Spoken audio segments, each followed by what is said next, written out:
काही वृत्तपत्रातून आणि वृत्तवाहिन्यांमधून एक बातमी जी प्रसिद्ध झालेली आहे त्या संदर्भात मी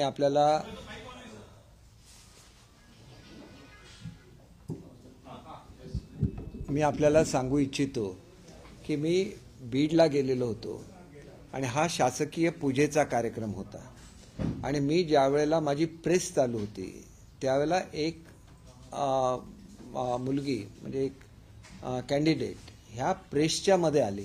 वास्तविक प्रेस चालू असताना कोणी मध्ये येण्याची काही आवश्यकता नसते कारण प्रेस संपेपर्यंत थांबू शकतात आणि मी ज्याला सांगितलं की ही प्रोसेस सुरू झालेली आहे आणि माझी प्रेस कॉन्फरन्स चालूच होती त्यावेळेला म्हणजे प्रेस मीडियावर चालू होती त्याला पुन्हा पुन्हा प्रश्न विचारले त्यावेळेला मी सांगितलेलं होतं की अशा तऱ्हेची बेशिस्त चालत नाही कारण शेवटी शिक्षक हे आम्ही मुलांना शिस्त लावण्यासाठी त्या ठिकाणी आमची अपेक्षा आहे आणि हे सांगणं म्हणजे कोणाचा अपमान नाही आहे आणि तरी पुन्हा पुन्हा बोलत राहिले तर त्याला एक पद्धत असते की आम्ही ज्याला मुलांचं भवितव्य घडवतोय त्याला मुलांना सुद्धा शिस्तीचं पालन सांगितलंच पाहिजे आणि माझी विनंती आहे की प्रत्येकाने ती प्रेस बघितली पाहिजे.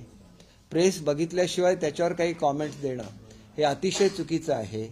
मी कोणाचाही अपमान केलेला नाही की मी लहानात लहान माणसाचा सुद्धा कधी अपमान करत नाही परंतु जर मुलांना जे शिक्षक शिकवणार त्यांनी शिस्त पाळायलाच लागते हा माझा नेहमी मी सगळ्यांनाच सांगतो.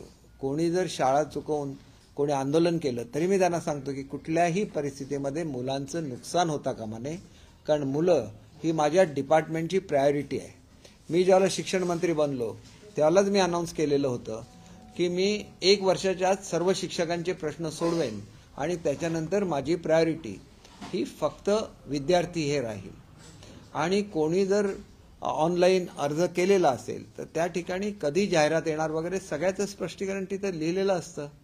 त्याचे टप्पे ठरलेले आहेत आणि त्या टप्प्याप्रमाणे ती कारवाई चालू आहे आणि त्याच्यामुळे एकदा आम्ही भरतीची परीक्षा घेतल्यानंतर ती कारवाई पूर्ण होणार हे उघड आहे. परंतु ही सुद्धा चौकशी माझ्याकडे कोणी अन्यथा केली तर मी त्याची उत्तरं देत असतो परंतु प्रेस चालू असताना कोणी मध्ये येणं हे शिस्तीला धरून नाही कारण प्रेसच्या वेळेला तो अधिकार प्रेसचा असतो आणि त्याच्यामुळे स्टेटमेंट काढायचं. सुप्रियाताईंनी सुद्धा स्टेटमेंट काढलंय. सुप्रियाताईंनी साहेबांच्या प्रेस बघाव्या त्यामध्ये चुकीचा कोणी प्रश्न विचारला साहेब ताबडतोब त्याला थांबवतात. कोणाला थांबवणं हा अपमान नसतो आणि परत परत कोणी जर शिस्तभंग केला तर त्याच्यावर अशासाठी कारवाई केली पाहिजे की पुढे मग हेच चालू राहणार. उद्या शिक्षक बनल्यानंतर काय करणार. मुलांना शिस्त लावायची तर अगोदर आपण शिस्तीचं पालन करायला लागतं. प्रेस कॉन्फरन्स संपेपर्यंत थांबू शकतात. मी थांबायला सांगितलं मी उत्तर दिलं आणि थांबायला सांगितलं पुन्हा मध्ये मध्ये बोललं तर मला मग सांगायला लागलं की मुलांचा अधिकार पहिला आहे. कोणाला नोकऱ्या पाहिजेत कोणाला नोकरी मिळवणं हे नंतरच आहे परंतु माझ्या मुलांना जर कोण शिस्त शिकवणार नसेल तर ते मी सहन करू शकणार नाही आणि असं जसंच्या तसं माझी मुलाखत आहे. कोणीही माझी मुलाखत बघावी.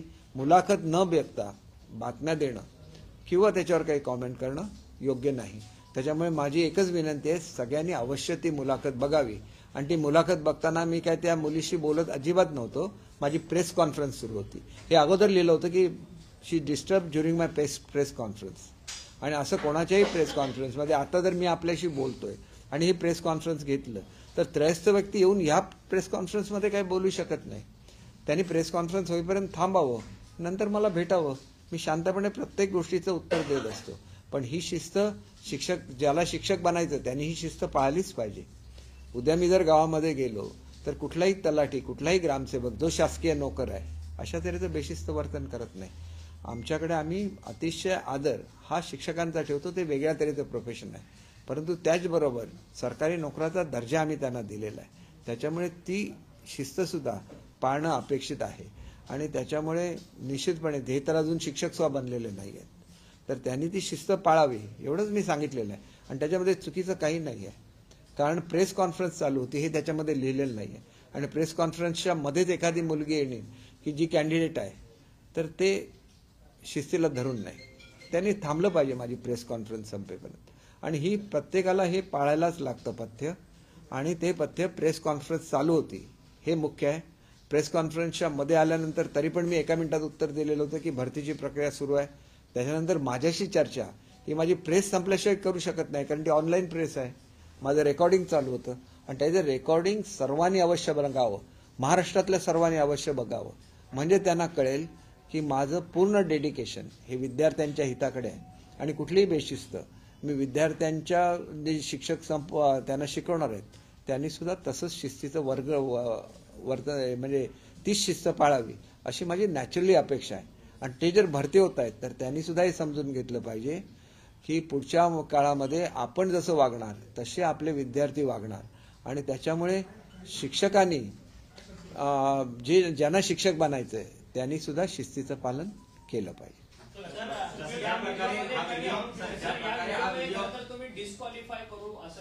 डिस्क्वालिफाय 100% मी सांगतो. जे शिस्त पाळणार नाही त्यांना मी डिस्क्वालिफाय करू शकतो. शिस्त पाळायलाच लागते ना. If you want to become a government servant, तुम्हाला शिस्त पाळायला नको का? शिस्त पाळायलाच लागते. प्रेस बंदिस्त होती की ओपन होती? प्रेस माझी चालू होती. वस्तुस्थिती आहे, तुम्ही खात्री करून बघा ना. प्रेस मी जर देत असेल किंवा इव्हन टिकटॅक देत असेल तरी पण कोण मध्ये येऊ शकत नाही ना. आणि मध्ये आल्यानंतर 4-4 वेळा प्रश्न विचारू शकत नाही. जाणून बुजून मीडिया समोर येऊन स्टंटबाजी एक प्रकारे होती आहे की, आणि ज्या प्रकारे तुमचा व्हिडिओ इमिडिएटली स्प्रेड करण्यात आला, खूप व्हायरल झाला, हे बघा, राजकीय नेहमी असतं, परंतु मी माझ्या भूमिकेशी ठाम आहे. माझं अल्टिमेट गोल हे विद्यार्थ्यांचं वेलबिंग हेच माझं गोल आहे.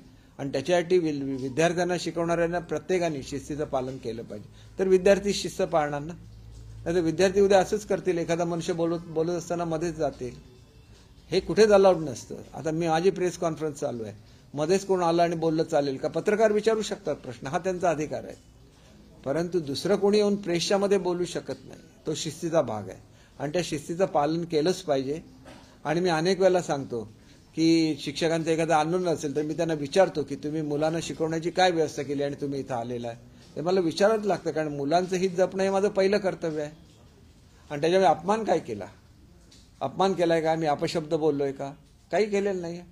जर तसंच बोलत राहिले तर मला ऍक्शन घ्यायला लागेल, सांगायला लागतं, कारण मी स्वमंत्री आहे, मी सरकारचा एक भाग आहे.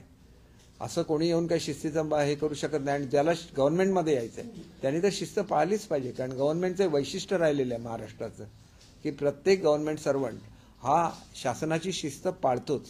हे महाराष्ट्रामध्ये कधीही घडलेलं नाही आहे. विरोधकांनी खरं तर तुमच्या त्या डिस्क्वालिफिकेशन तुम्ही जे बोललाय डिस्क्वालिफाय करून त्या वक्तव्यावरती सगळ्या नेत्यांनी विरोधकांनी ट्विट केलेला आहे. खरं तर आता तुम्ही बोलताना उल्लेख केला की महिला अजून गव्हर्नमेंट सर्वंट अर्थात शिक्षक भरती प्रक्रियेत ती म्हणजे ती शिक्षिका झालेली इच्छुक आहे. दुसरीकडे तुम्ही डिस्क्वालिफाय करणार. हे बघा, एखाद्याने चुकीचं वर्तन केलं तर त्याची नोंद होते ना. नोंद होते की होत नाही मला सांगा. ज्याला आपण कॅरेक्टर सर्टिफिकेट का मागतो गव्हर्नमेंट सर्व्हिसच्या वेळेला, त्याने व्यवस्थित वागावं अशी अपेक्षा असते ना. मी जर सांगतोय की तुम्ही थांबा, माझी प्रेस चालू आहे ही तर वस्तुस्थिती आहे ना. ऑब्जेक्शन घ्यायचं काहीच मिळत नाही म्हणून काही पकडायचं, एखादं वाक्य पकडायचं, ह्याला काय अर्थ नसतो. एकाने तरी सांगितलं का? स्वतः सुप्रियाताई एवढ्या शाळा चालवतात, त्यांनी बोलल्या का की शिक्षकांनी शिस्त पाळायची असते, प्रेसच्या मध्येच बोलायचं नसतं? बोलायला पाहिजे होतं ना. त्या सुद्धा चालवतात, त्या सुद्धा अध्यक्ष आहेत. ताईंच्याकडून माझी ही अपेक्षा नाही. लहानसा एखादा पॉलिटिकल अपोनंट असेल बोलला तर मी समजू शकतो. तुम्ही ज्याला तुमच्या स्कूलमधल्या शिक्षकांनी जर अशी शिस्त मोडली तर तुम्ही ते टॉलरेट करणार आहे का? शेवटी माझं स्वतः डिपार्टमेंट आहे. माझ्या डिपार्टमेंटमध्ये मी अतिशय सौजन्याने सर्वांना बोलतो, सर्वांना वागतो. ॲट द सेम टाइम त्यांनी त्यांची शिस्त पाळावी एवढी लहानशी अपेक्षा मी ठेवू शकत नाही का माझ्या डिपार्टमेंट. आणि ज्या लोकांना असं सांगितलंय त्यांना आजपर्यंत मी त्यांच्यावर काही कारवाई केलेली नाही. पण सांगताना सांगायला लागतंच ना. सांगायला पाहिजे की नाही सांगा तुम्ही, नाहीतर कशी शिस्त येणार?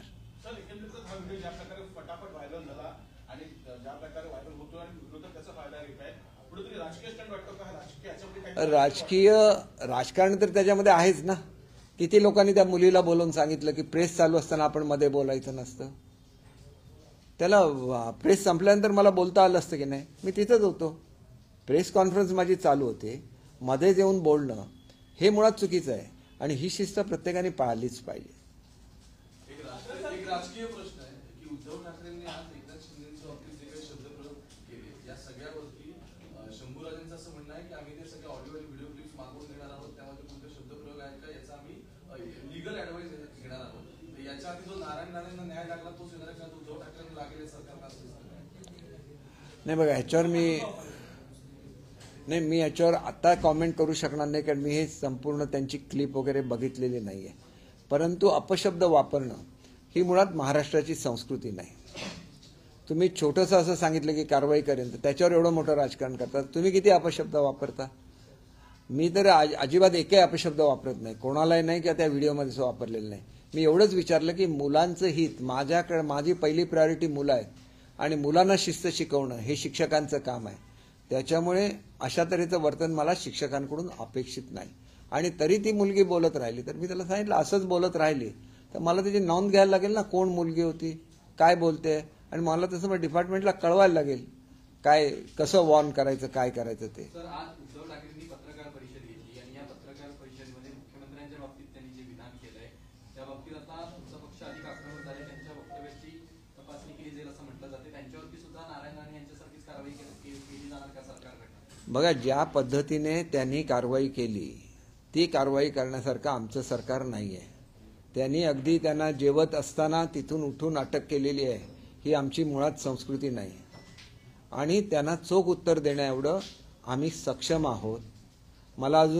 मी खरं तर दौऱ्यावर होतो, बीडवरून मी सिंधुदुर्गामध्ये गेलो, सिंधुदुर्गमधून आज मुंबईत आलेलो आहे. खरं तर आता पुन्हा जाणार होतो, परंतु ही प्रेस, मला काही आमच्याच प्रेसमधल्या मित्रांनी सांगितलं की चुकीचा गैरसमज तुमच्याबद्दल पसरवला जातो. त्याच्यामुळे मी तातडीने प्रेस घेतली की माझी व्हिडिओ क्लिप बघा, त्याच्यामध्ये अपमानास्पद काही असेल तर मला कोणीही सांगू शकतं. त्याच्यामुळे हे मी एकदम क्लिअरली सांगितलं, म्हणून मी आजची प्रेस घेतली. तुम्ही सांगता तो विषय आहे असं वक्तव्य हे जबाबदार पक्षाच्या प्रमुखांनी करता कामा नये असं माझं स्पष्ट मत आहे. मी त्यांचं वक्तव्य तपासून बघेन. शंभूराजेंनी जे दिलेलं आहे ते शंभूराजेंनी निश्चितपणे ते सगळ्या क्लिप्स मागवलेल्या असतील आणि त्याच्यावर विचार करून काय करायचं ह्याच्यावर पक्ष निर्णय घेईल. सर, हिंदी में बताइए, आपका एक वीडियो वायरल हो रहा है जिसमें राज्यामध्ये दुष्काळ आहे, राज्यामध्ये दुष्काळ असताना मुख्यमंत्री तेलंगणावर प्रचार करताय असाही आरोप उद्धव ठाकरेंनी केला. हे बघा, दुष्काळाच्या संदर्भातली सगळी कारवाई ही दर कॅबिनेटला आमची चालू असते. किती दुष्काळग्रस्त तालुके आहेत, किती दुष्काळग्रस्त मंडळं आहेत याची यादी सुद्धा आम्ही जाहीर केली आहे आणि सातत्याने ती अपग्रेड होते. ज्यांनी कधीही शेतकऱ्यांकडे बघितलं सुद्धा नाही त्यांनी अशी विधानं करणं साफ चुकीचं आहे. कारण आम्ही नेहमी काम करणारं हे सरकार आहे आणि सातत्याने काम करत असतं आणि त्याच्यामुळे शेतकऱ्यांना सुद्धा वेळच्या वेळी न्याय मिळत असतो, ही वस्तुस्थिती आहे. तुम्हाला प्रश्न विचारणारी जी मुलगी आहे ती शिक्षिका आहे की डीएड पास झालेली? नाही, बघा असं आहे की अनेक मुलं, 2 लाख मुलं याला बसलेली आहेत, बरोबर आहे. त्यांची परीक्षा तर मे महिन्यातच झालेली आहे. मे महिन्यात परीक्षा झाल्यानंतर कोर्टाचा स्टे होता. स्टे उठल्यानंतर प्रत्येक जिल्ह्याचं त्या ठिकाणचं रोस्टर तपासायला लागतं. रोस्टर तपासल्यानंतर एक शासनाने अतिशय महत्त्वाचा निर्णय घेतला जो सगळ्यांना कळला पाहिजे की याच्यापुढे जनरल ज्या सरकारी नोकऱ्यांच्या बदल्या होतात त्या पद्धतीने शिक्षकांच्या बदल्या होणार नाहीत. त्यांना स्थैर्य लाभलं पाहिजे आणि त्याच्याचबरोबर शिक्षणाचा दर्जा सुधारला पाहिजे. म्हणून त्यांनी जी शाळा सिलेक्ट केलेली आहे तिथं त्यांना काम करण्याचा चॉईस दिलेला आहे. या परिस्थितीमध्ये नव्या मुलांची भरती होण्यापूर्वी ती यादी फायनल व्हायला लागते. त्याप्रमाणे प्रत्येक जिल्हा परिषदेने मागणी करायला लागते आणि ही मागणी करायची शेवटची तारीख त्यांना 5 डिसेंबर आहे आणि 5 डिसेंबरपर्यंत प्रत्येक जिल्हा परिषदेने मागणी करायलाच लागेल. आणि मग आपल्याला कुठला जिल्हा पाहिजे त्याप्रमाणे चॉईस हा त्या मुलांना असतो जे सिलेक्ट झालेले आहेत. त्याच्यामुळे जो मनुष्य लिस्टमध्ये वरचा आहे त्याला अगोदर चान्स असणार त्याचा जिल्हा निवडण्याचा. अशा पद्धतीने प्रत्येकाचे जिल्हे निवडले जातात. त्यांना त्या त्या जिल्ह्यामध्ये पोस्टिंग दिली जाते आणि नंतर ही प्रक्रिया पूर्ण होते. ही प्रक्रिया प्रत्येक शिक्षक भरतीमध्ये राबवली जाते. ज्यांना शिक्षकांमध्ये भरती व्हायची आहे त्यांना माहिती आहे आमची परीक्षा झालेली आहे, साईट ओपन झालेली आहेत, त्यांनी जी माहिती भरलेली आहे ती व्हेरीफाय करायची होती ती झालेली आहे आणि ती झाल्यानंतर जिल्हा परिषदा आपापलं जाहिरात देत असतात. म्हणजे मला किती शिक्षक पाहिजेत आणि त्याच्यावर इच्छुक मुलाने आपल्या जिल्ह्याचा चॉईस करायचा असतो. तर ती प्रक्रिया 5 डिसेंबरला सुरू होणार आहे. त्याच्यामध्ये